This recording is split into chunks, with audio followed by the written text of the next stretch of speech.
Today I'm looking at a Polo. This one's running badly, misfiring, it'll crank and cut out. If you keep your foot on the accelerator, you can just about keep it going, but it's still running really bad.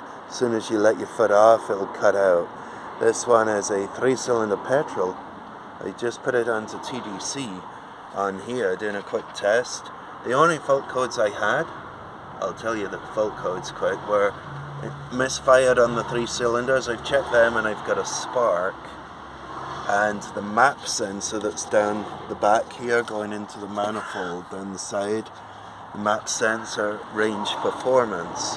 Now those fault codes, it's not got the right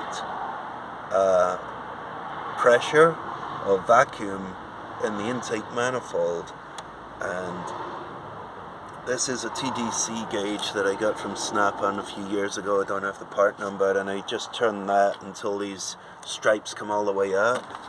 But if we go to this side, I've removed the little bracket that was holding some wires. That was in the way here. But these pins, these bits here, should be straight across. Like that.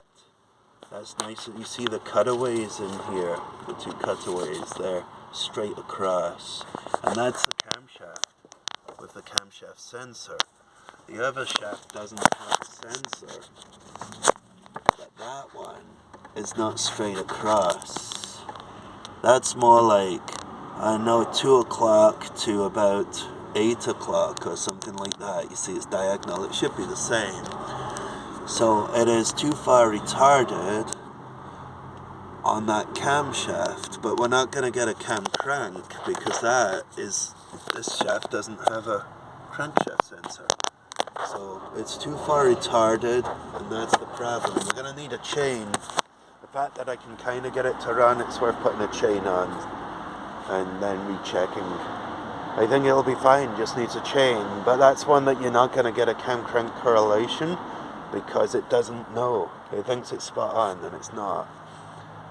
Hopefully that's helpful to somebody. The only clues we've got is it runs like bad, runs badly, cuts out, misfire fault codes, and the map sensor, range performance, not circuit, it's a range performance, which makes sense. How can it have the right pull of air through the throttle if the valve timing's out? Anyway, thanks for watching. Hopefully it's helpful. Cheers.